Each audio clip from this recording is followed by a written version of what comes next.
Ya. Aduh.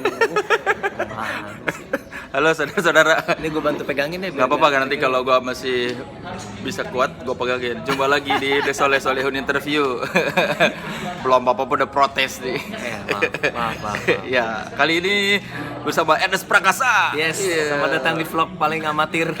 Pakai kamera depan, tripod aja nggak punya. Mau jadi vlogger, boro-boro kamera loh, tripod aja nggak punya dia. Karena gue melakukan ini untuk wawancaranya, bukan untuk kepentingan gambarnya. Gue tuh nggak rian, Yes. Gue tuh tidak ingin dipuji, oh gambarnya keren. Gue tuh cuma pengen menyalurkan hasrat wawancara gue. Ya, valid. Jangan pada ketawa kameranya. Iya, emang udah banyak Nes yang protes, Nes. Oke.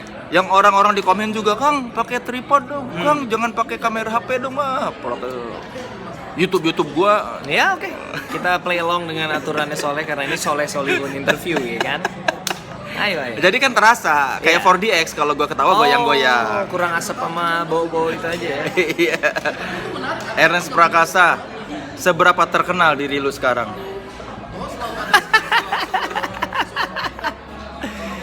Bagus pertanyaannya. Soalnya ini dari dulu selalu gue mati memang berbakat jadi reporter yang handal ya. Dari zaman di Multiply, dia tuh kalau bikin interview tuh pertanyaannya tuh selalu pertanyaan-pertanyaan nggak pernah gue terima dari manapun. Cukup sepertinya gara-gara gue nggak tahu gara-gara ngenes atau gara-gara suca mungkin ya. Kalau ditanya seberapa terkenal, cukup terkenal untuk membuat gue capek diajak foto bareng di mana-mana. Itu mungkin jawabannya. Kadang-kadang pengen, boleh nggak sih jangan diajak foto dulu gitu. Seberapa sering lu menolak permintaan foto? Gue nggak pernah nolak, gue masalahnya itu. Gue nggak pernah nolak, gue nggak enak nolaknya gitu. Tapi lu pengen nolak? Tergantung, kadang-kadang kalau misalnya kayak gue lagi sama anak gue gitu kan, kasihan mereka harus nunggu gitu foto-foto. Kadang-kadang pengen nolak cuman nggak enak. Most of the time ya emang gue. Kadang gue mikirnya gini leh. Misalnya gue ketemu public figure atau entertainer yang gue idolakan, ya mungkin gue juga pengen foto gitu. Jadi gue tuh kan orangnya mikirin perasaan orang banget ya. Jadi gue pikir oh ya kalau gue misalnya ketemu siapa entertainer yang gue, tapi sekarang jadinya sering orang luar deh, misalnya ketemu siapa, ketemu Louis C.K. misalnya, pasti gue pengen foto lah. Karena belum tentu kesempatan sering ketemu sama mereka gitu. Mungkin mereka juga mikir hal yang sama gitu. Kalau begitu, apakah sebagian besar foto bersama yang lu lakukan itu dalam keadaan tidak ikhlas?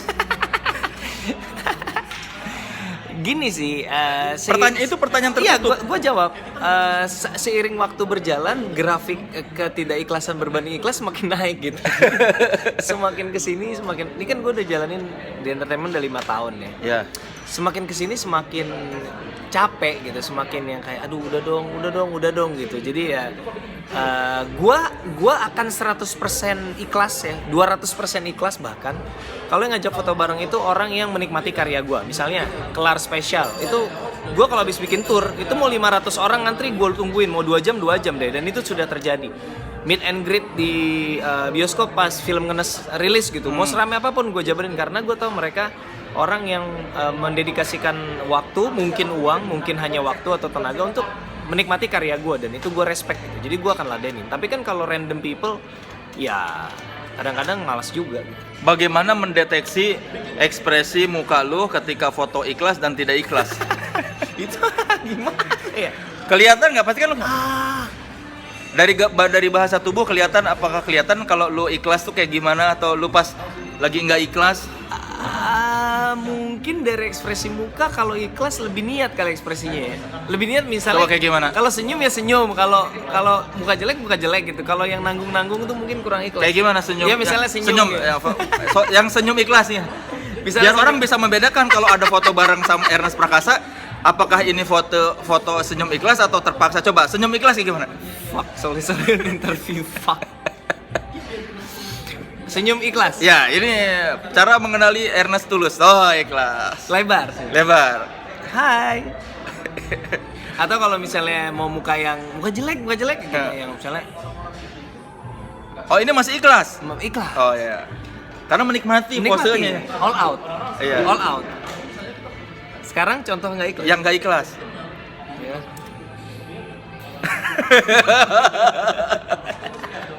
Aku jadi ketahuan sekarang. Ya nggak apa-apa dong. Berarti gue Jadi kan orang bisa jadi orang hati-hati kalau minta foto sama lu dia apakah kan taunya setelahnya.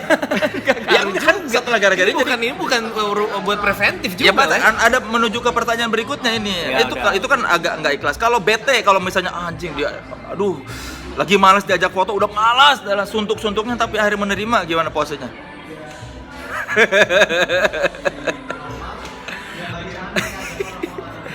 Capek lah. Jadi ini kalau buat orang-orang di luar sana yang pengen foto bareng dengan Ernest Prakasa, kondisi apa yang harus mereka perhatikan sampai akhirnya oh ini nyaman nih buat si Ernest diajak foto.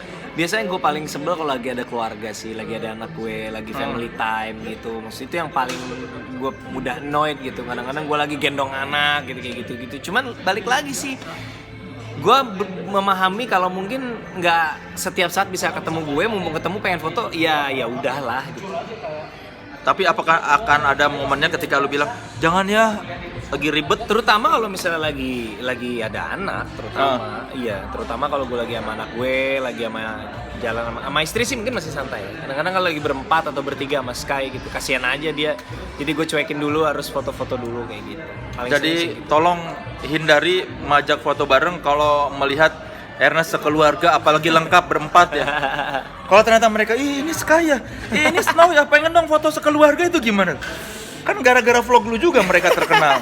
ya gimana kan gitu. Gue sih pada prinsipnya gini, kan ada beberapa bagian dari gue anggap ini masuk ke dalam kategori resiko profesi gitu. Jadi orang ya resiko profesi, lo jadi kerja di pengeboran lepas pantai gitu, kerjanya menantang, gajinya gede tapi jarang ketemu keluarga gitu misalnya, atau lo jadi pilot gitu, gagah segala macam keren gitu, ketemu pramugari setiap hari tapi ya jarang ketemu keluarga. Tapi ya resiko profesi entertainer adalah salah satunya ya lo harus merelakan diajak foto di saat-saat yang lo lagi sebenarnya lagi nggak pengen, lagi sibuk, lagi hektik, lagi pengen sama keluarga, ya tetap harus rela karena itu resiko profesi menurut gue. Ya udah, ikhlasin aja resiko profesi. Walaupun kadang-kadang nggak ikhlas tapi ya part of the job. Jadi gue merasa itu bagian dari profesionalisme gitu jadinya. Jadi bentuk tanggung jawab, bentuk kewajiban, bagian dari profesi. Gitu sih. Jadi kalau tanya ikhlas apa enggak ya itu jadi nomor 2 karena ikhlas nggak ikhlas yang penting it's my job gitu. Iya, dan nggak bisa milih juga ya foto sama siapa tuh. Iya, cuman yang paling ini sih kadang-kadang ya ini aja sih, maksudnya kadang-kadang caranya juga orang kan nggak semua orang sopan kan. Cara paling tidak sopan yang pernah lu terima dari orang yang minta foto bareng sama lu? Nggak pakai permisi lagi. Kayak gimana? Ya misalnya gue lagi maksudnya nggak yang kan paling nggak kan ada basa-basi yang mas boleh foto bareng gitu, itu kan standar sebenarnya. Itu kan ya courtesy standar aja gitu. Kadang-kadang ya foto pernah dikira salah orang nggak? Nggak sering sih, ada aja. Biasanya kalau siapa yang orang-orang gue dipanggil gue berapa kali dipanggil G, Mas G gitu. Kenapa gue dipanggil G? Berapa kali gue dipanggil, terus gue nggak mau nengok, gue bilang bukan, bohong, sombong gitu. Ya udah biarin aja si G kan yang dikira sombong. Harusnya dipanggil, ya saya sombong. Iya. Apa lo? G Pamungkas paling sombong.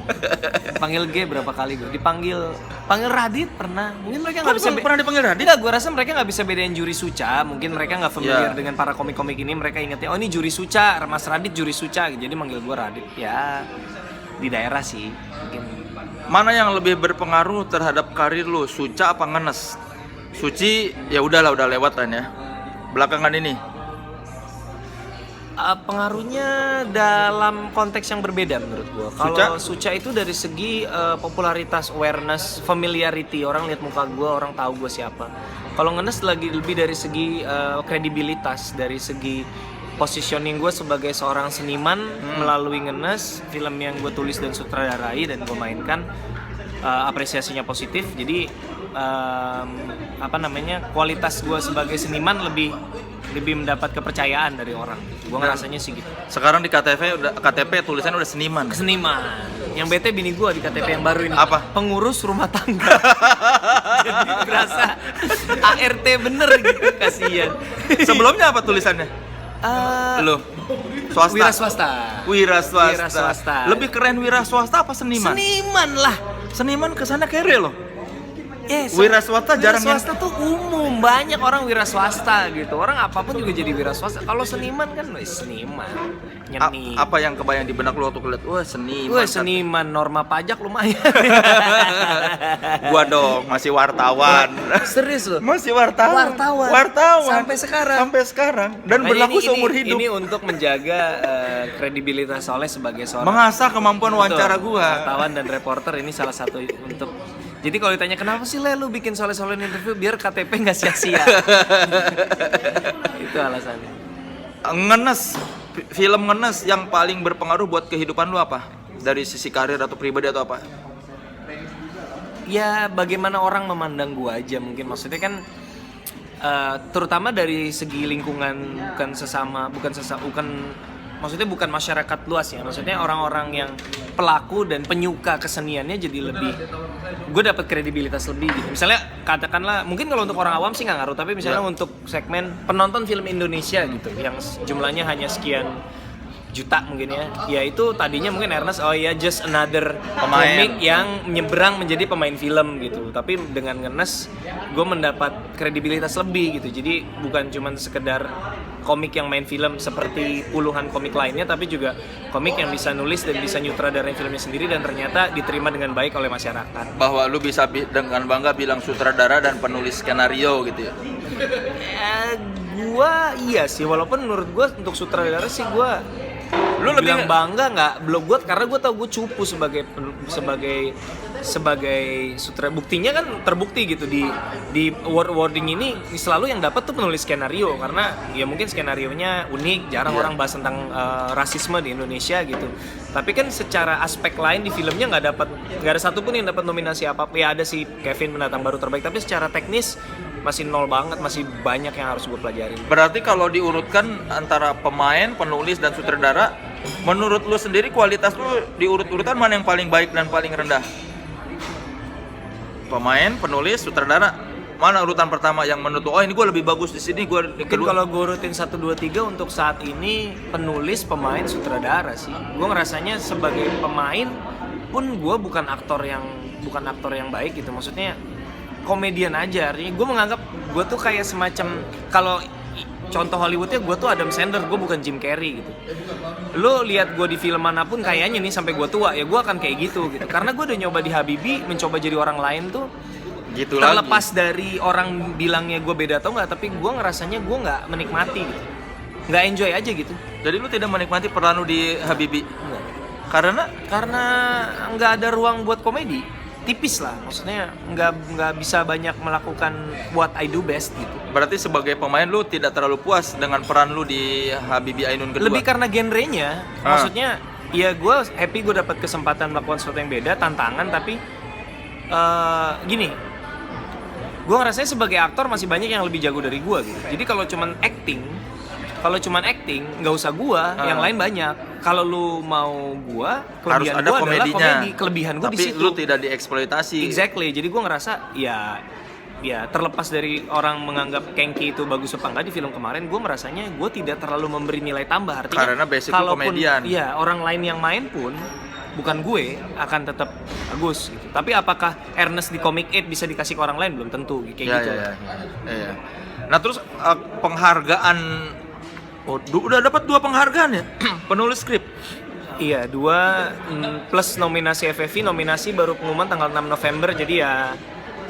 Apa artinya penghargaan itu buat lu? Selain bahwa lu merasa, gua keren juga jadi penulis. Pertama, paling enggak ada sesuatu yang gua bisa banggakan, yang gua bisa kalahin dari Radit. Karena Radit belum pernah dapat itu doang itu doang satu-satunya yang Radit punya, yang gua punya Radit enggak, itu doang. Selain anak, istri, anak. Yang gue punya Dan Radit enggak Alphard. itu. Dan itu kan yang dia punya gue enggak. Iya. Enggak, Oh ya, gua yang lu punya- dia punya dan dia enggak ya. yang Oh, gue iya. punya dia enggak, selain keluarga itu award. Iya. Jadi ya paling enggak itu yang gue banggakan dari piala gue. Radit Jadi, nggak begini. Radit- Walaupun to be fair, Radit itu dia ngefur karena dia nggak menjadi dirinya sendiri. Radit itu kan karya-karya Radit tuh masih bermain aman dan dia pun mengaku dia bermain aman. Coba Radit mengeluarkan semua idealisme dan kegilaan otaknya seru, tapi dia belum mau. Semoga someday segera. Nanti kalau followers udah nggak berpengaruh mungkin. Mungkin. Sekarang Radit masih menghibur followersnya. Dia belum mengeluarkan sisi-sisi gelapnya Raditya Dika. You guys have no idea. Oh, jadi itu ya, setidaknya ada satu yang bisa lu banggakan. Gua dapat award, lu Nah. belum, Dit. Iya, itu yang salah satu. Tapi enggak lah, maksudnya apa ya? Ya gue merasanya berkembang sebagai seorang seniman lah pastinya kan dari ada proses perkembangan lah, maksudnya sebagai dari stand up iya, terus pas nyebrang ke film juga ada achievementnya, berarti kan ada perkembangan yang terukur lah gitu, dari nulis buku, nulis skenario bisa dapat sesuatu dari situ, artinya ada progres yang terukur dan itu ya menyenangkan. Lu seorang yang kompetitif. Kompetitif sih, tapi gue Seberapa kompetitif? gimana ngukurnya? Ya maksudnya kalau kan lu bisa mendeskripsikan. Kalau orang udah ini, gua pengen ini. Kalau orang udah ini, gua pengen lebih. Ya, apakah lu yang begitu?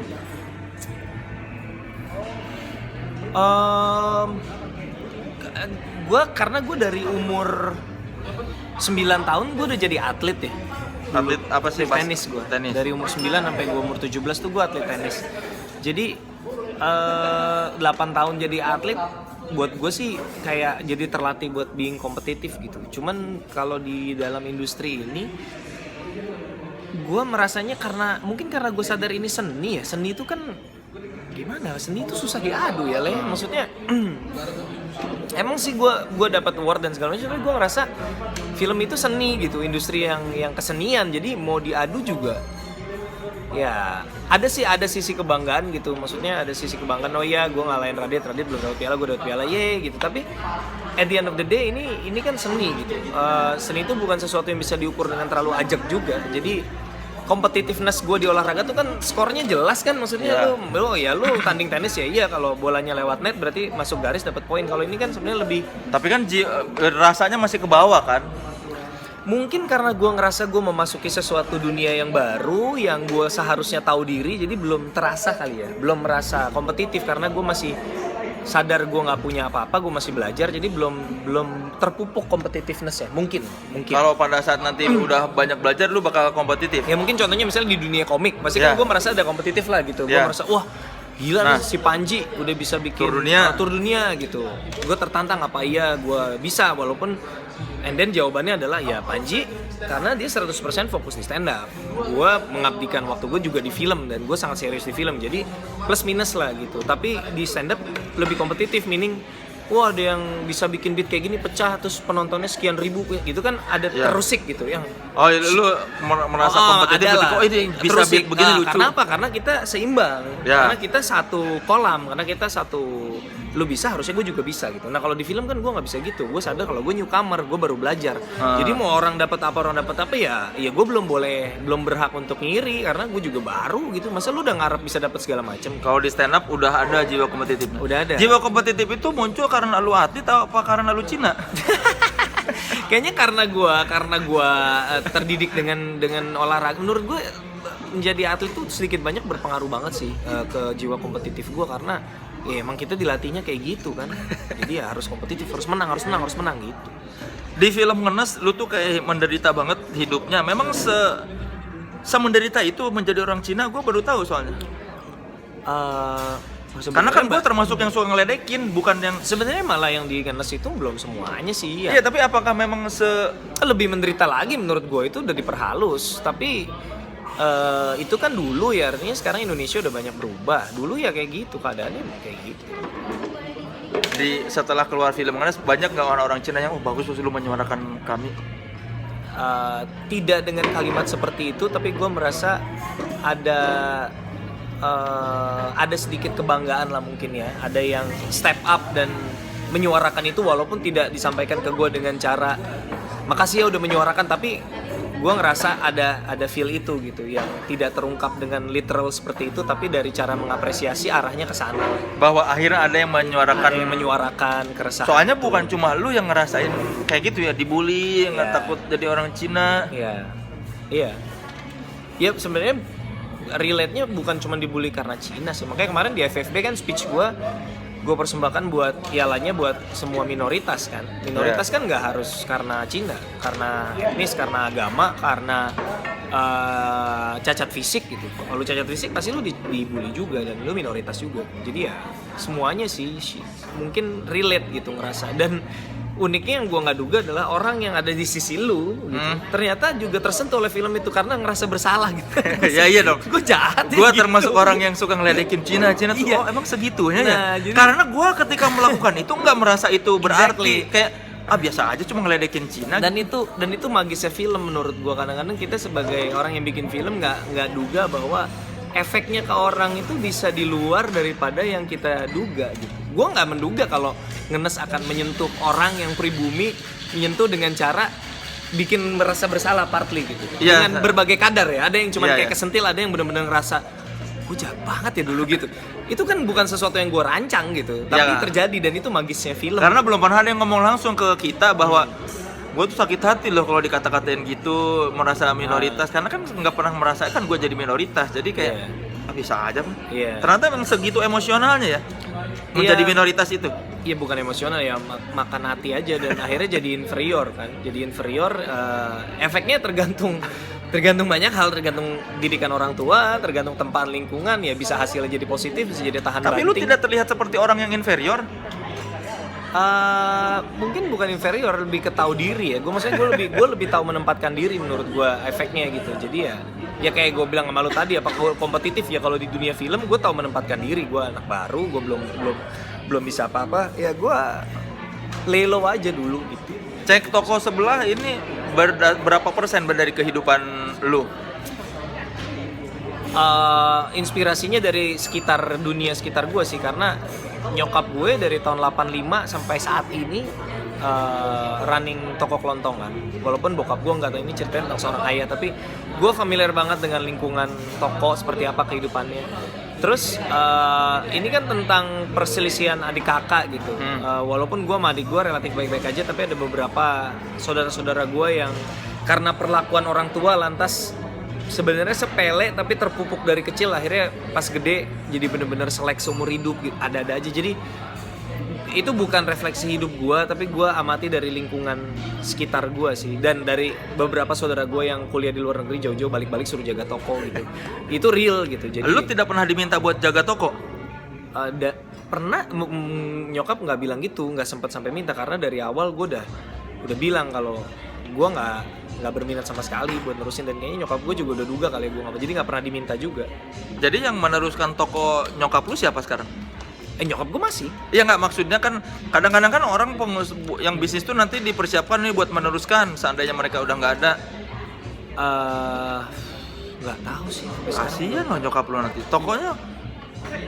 Ya lebih kasihan gue lah. Kalau nyokap gue misal udah nggak ada, dia kan udah nggak menderita lagi. Tapi kan nanti bisnisnya nggak dijalankan, nggak diteruskan. Kalau diterusin terus gue yang menderita ngapain? Gue sih nggak mau menempatkan anak gue dalam posisi itu. Iya loh. Jadi orang tua lu udah cukup legowo, udahlah ini nggak akan ada nih anak-anaknya yang meneruskan usaha. Menurut gua ini salah satu premis gue di tour setengah jalan nih.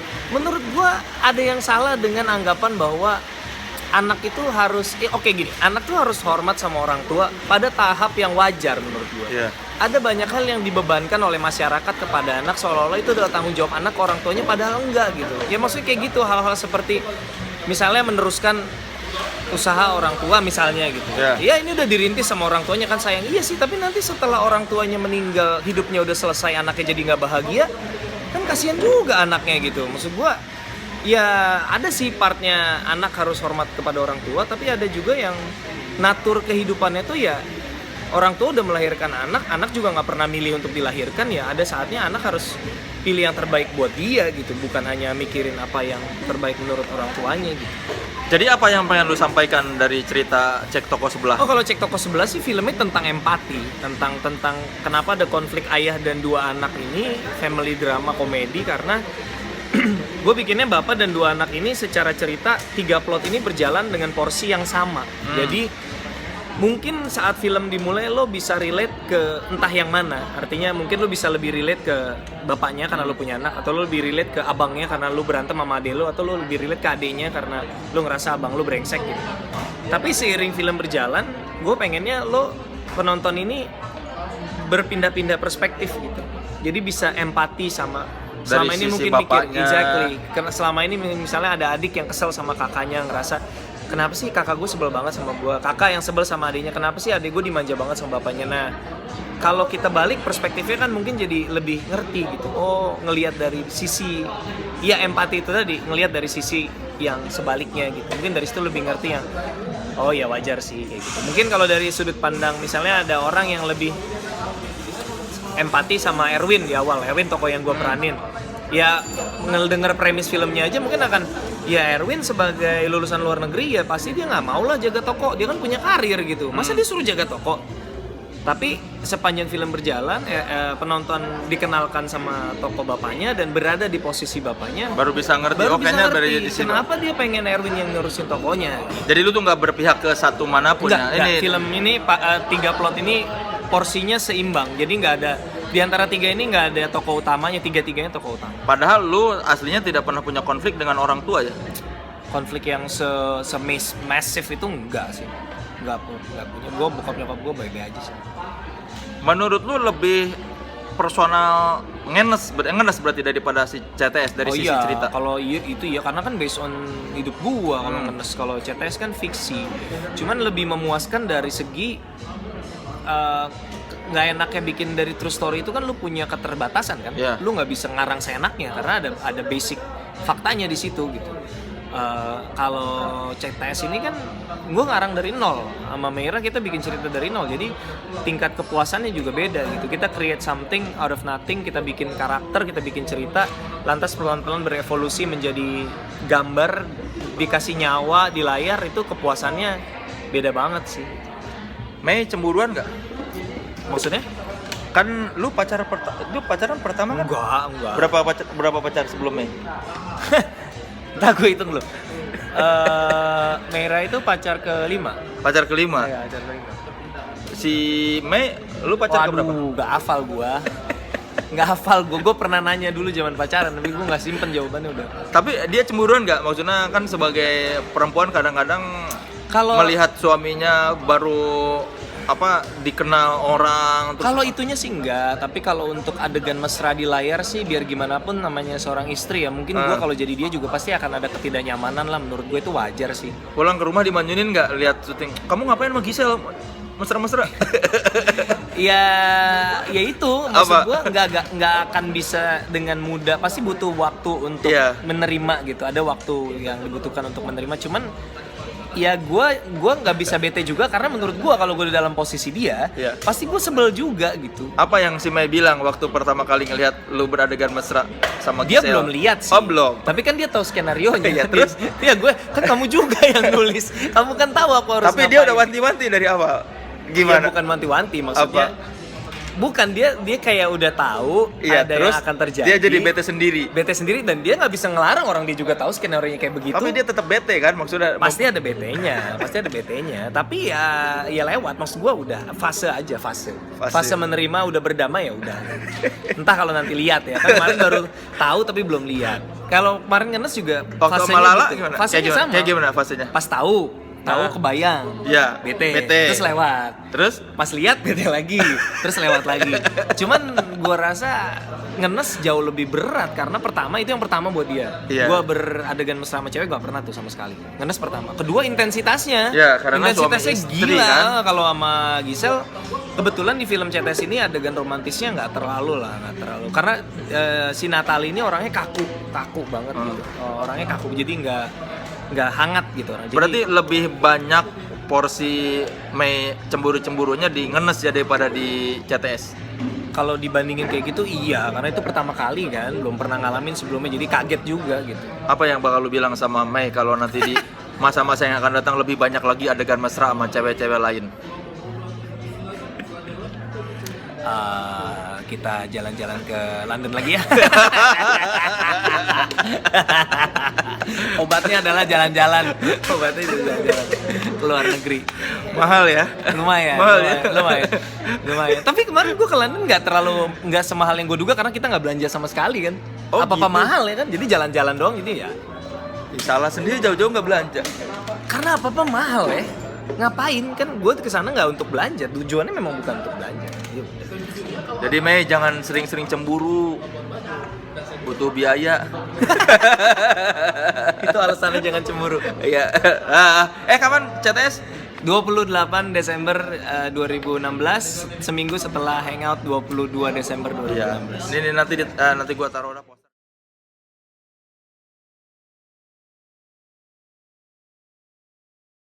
Posternya. Oke. Eh. Nah,